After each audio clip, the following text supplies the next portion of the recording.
তো এখন আমরা চলো কিছু সুতা রিলেটেড ম্যাথ করি, সুতার টান রিলেটেড। তার আগে আমরা বলি যে সুতার টান জিনিসটা কি। আমরা জেনে নিই সুতার টান জিনিসটা কি। সুতার টান, তো সুতার টান জিনিসটা কি? মনে করো তুমি তোমার দুই হাতে একটা সুতা নিয়ে তুমি জোরে টান দিলে, এই পাশে আর এই পাশে টান দিলে, তখন কি হবে? সুতার ভিতরে একটা টান টান সৃষ্টি হবে, সেটাকে বলা হয় সুতার টান। এখন এই টান টান অবস্থা কেন সৃষ্টি হবে?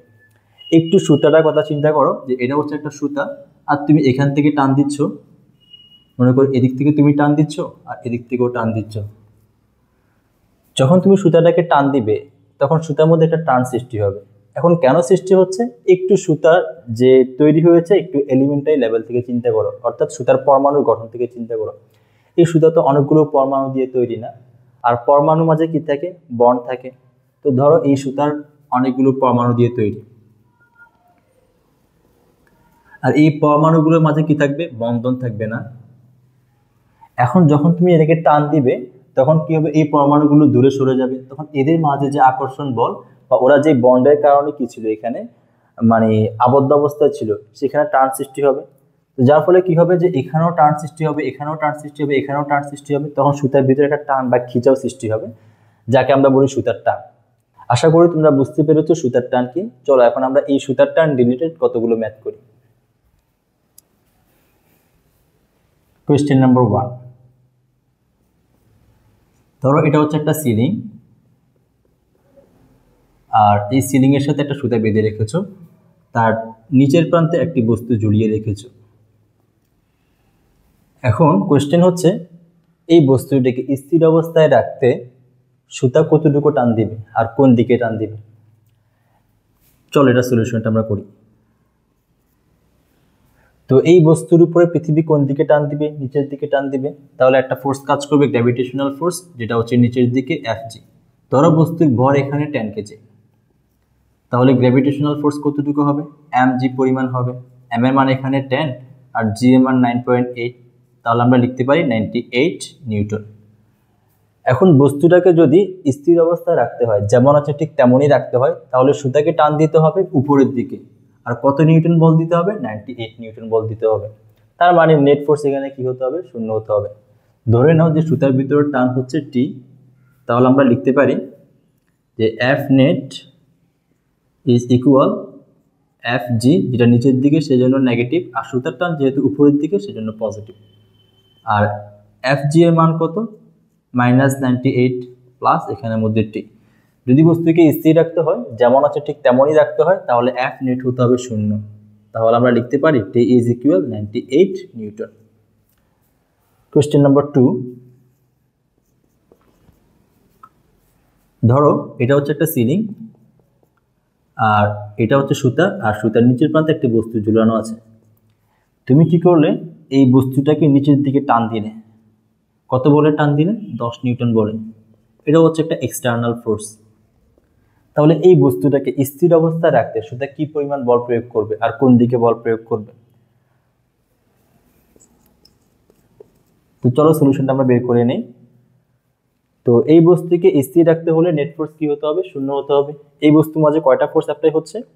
এই বস্তুর মধ্যে 3টা ফোর্স অ্যাপ্লাই হচ্ছে। একটা হচ্ছে গ্র্যাভিটেশনাল ফোর্স, যেটা হচ্ছে নিচের দিকে Fg, আরেকটা হচ্ছে তোমার এক্সটার্নাল ফোর্স, আর বাকি লাস্ট ফোর্স হলো সুতার টান। তো যদি বস্তুটাকে স্থির রাখতে হয় তাহলে নেট ফোর্স কি হতে হবে? নেট ফোর্স 0 হতে হবে। আমরা লিখতে পারি F net ইজ ইকুয়াল 0, আর F net এখানে আমাদের কাছে হচ্ছে Fg, যেটা নিচের দিকে সেজন্য -Fg, আর এক্সটার্নাল ফোর্স তাও নিচের দিকে, এটা হচ্ছে প্লাস মাইনাস এক্সটার্নাল ফোর্স, আর প্লাস সুতার টান, কারণ সুতা উপরের দিকে টান দিতে হবে যদি বস্তুকে স্থির অবস্থায় রাখতে হয়। F net কত? এখানে F net হবে 0 আর মাইনাস Fg। Fg এর মান হচ্ছে এখানে, ধরে নাও বস্তুর ভর এখানেও 10 কেজি, তাহলে Fg এর মান হবে এখানে 98 নিউটন, আর মাইনাস এক্সটার্নাল ফোর্স হবে কত? 10 নিউটন, আর প্লাস এখানের মধ্যে t। তাহলে এখান থেকে আমাদের t এর মান আসছে, যোগ করে দিলে আসবে 108 নিউটন। আশা করি তোমরা বুঝতে পেরেছো সুতার টান কি। লাস্ট আমরা একটা কোয়েশ্চেন করি, 3 নম্বর কোয়েশ্চেন, কোয়েশ্চেন নাম্বার 3। এটা হচ্ছে একটা সিলিং আর এটা সুতা। সুতার এই প্রান্তে একটা বস্তু ঝুলানো অবস্থায় আছে, তার নিচে আরেকটা সুতা, আর সুতার এই প্রান্তে আরেকটা বস্তু ঝুলানো আছে। মনে করো এটার ভর হচ্ছে m1, m1 সমান মনে করো এখানের মধ্যে 5 কেজি, আর এটার ভর এখানে m2, m2 এর ভর মনে করো এখানে 10 কেজি। এখন কথা হচ্ছে এই সুতার টান কত আর এই সুতার টান কত সেটা বের করতে হবে। তো চলো এটা আমরা সলিউশন বের করি। ধরে নিচ্ছি এই সুতার টান হচ্ছে T1 আর এই সুতার টান হচ্ছে T2। পুরা সিস্টেমটা এখানে স্থির অবস্থায় আছে, তার মানে হচ্ছে এখানে নেট ফোর্স কি হবে? নেট ফোর্স 0 হবে। তো এই ধরনের ম্যাথ সলভ করার সময় আমরা প্রত্যেকটা বস্তুকে ইন্ডিভিজুয়াল আকারে চিন্তা করব আর ওদের উপর ইন্ডিভিজুয়াল ক্যালকুলেশন করব। তো প্রথমে আমরা এই বস্তুর উপর ক্যালকুলেশন করি। যদি আমরা এই বস্তুটা দেখি, এইটা হচ্ছে m2 ভরের বস্তু। এই বস্তুর উপর কয়টা বল প্রয়োগ হচ্ছে? একটা হচ্ছে সুতার টান উপরের দিকে, এটা হচ্ছে আমরা নাম দিয়েছি T1, আরেকটা হচ্ছে গ্র্যাভিটেশনাল ফোর্স যেটা নিচের দিকে কাজ করবে, যেটা হচ্ছে কত? mg বা m2g গ্র্যাভিটেশনাল ফোর্স। তাহলে এই দুইটা ফোর্স ছাড়া আর কোনো ফোর্স এখানে অ্যাপ্লাই হচ্ছে না, অতএব এই বস্তুর উপর দুইটি বল প্রয়োগ হচ্ছে। তো আমরা জানি যে বস্তুটা এখানে স্থির অবস্থায় আছে, যেহেতু স্থির অবস্থায় আছে তো আমরা বলতে পারি যে F net is equal 0। আর F net কি? এই দুইটা ফোর্সের যোগফল। তো উপরের দিকটা আমরা পজিটিভ ধরছি আর নিচের দিকটা নেগেটিভ ধরছি, তাহলে আমরা বলতে পারি যে এখানে T1 minus Fg is equal 0। অতএব T1 is equal Fg, R Fg এর মান হচ্ছে m2g। ধরে নিচ্ছি এখানে g এর মান হচ্ছে 10। যদি g এর মান আমরা 10 ধরে নিই, 10 মিটার পার সেকেন্ড স্কয়ার, তাহলে এখানে অ্যান্সার আসছে 10 × 10 সমান 100 নিউটন। অতএব T1 হচ্ছে আমাদের কাছে 100 নিউটন। বাকি আমাদের বের করতে হবে T2। যখন T2 বের করতে যাব তখন আমরা আলাদা ক্যালকুলেশন করব T2 এর উপরে। এই বস্তুটা এখানে আমরা নিয়ে নিচ্ছি, এটা হচ্ছে আমাদের কাছে কি ভরের বস্তু? m1 ভরের বস্তু। m1 এর ভর দেওয়া আছে এখানে 5 কেজি। এই বস্তুর উপর কয়টি বল প্রয়োগ হচ্ছে? প্রথমত একটা সুতার টান যেটা উপরের দিকে, যেটা হচ্ছে T2, এটা কাজ করছে। আরেকটা হচ্ছে এই সুতার টানটা কিন্তু বস্তুটাকে নিচের দিকে টান দিবে। তো আরেকটা হচ্ছে এই সুতার টান যেটা হচ্ছে T1, এটা নিচের দিকে কাজ করছে। আর যেহেতু পৃথিবীর উপরে আমি এক্সপেরিমেন্টটা করছি, তাহলে অবশ্যই গ্র্যাভিটেশনাল ফোর্স থাকবে। তাহলে একটা গ্র্যাভিটেশনাল ফোর্স নিচের দিকে কাজ করছে যেটা হচ্ছে Fg, অর্থাৎ m1g। তাহলে এই বস্তুর উপর 3টা বল প্রয়োগ হচ্ছে। আবারও বলছি যে এই বস্তুটার উপরে এই সুতা টান দিবে উপরের দিকে আর এই সুতাটা টান দিবে নিচের দিকে, আর আরেকটা গ্র্যাভিটেশনাল ফোর্স আছে যেটা কোন দিকে কাজ করবে? নিচের দিকে কাজ করবে। অতএব এই বস্তুর উপরে 3টি বল প্রয়োগ হচ্ছে। 3টা বল প্রয়োগ হওয়া সত্ত্বেও বস্তুটা এখানে স্থির অবস্থায় আছে, অর্থাৎ যেমন আছে ঠিক তেমনই আছে। তাহলে আমরা বলতে পারি যে এই বস্তুর উপরে নেট ফোর্স হবে 0 বা কার্যকরী বল হবে 0। সুতরাং F net is equal 0। আর F net আমরা লিখতে পারি T2 যেটা উপরের দিকে সেজন্য পজিটিভ, মাইনাস T1 নিচের দিকে সেজন্য নেগেটিভ, আর হচ্ছে মাইনাস Fg কারণ এটাও নিচের দিকে। তো F net তো এখানে 0 হতে হবে। আর T2 এর মান আমরা জানি, সেটা হচ্ছে কি? T2 এর মান হচ্ছে আমরা এখানে বের করেছি 100 নিউটন, 100 নিউটন।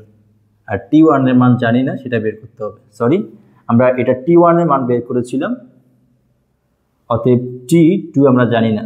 আর T1 এর মান হচ্ছে 100 নিউটন আর মাইনাস Fg।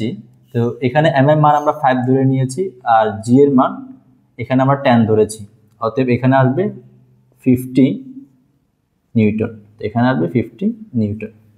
তাহলে এখান থেকে আমরা লিখতে পারি T2 হচ্ছে 100 প্লাস 50 ইজ ইকুয়াল 150 নিউটন।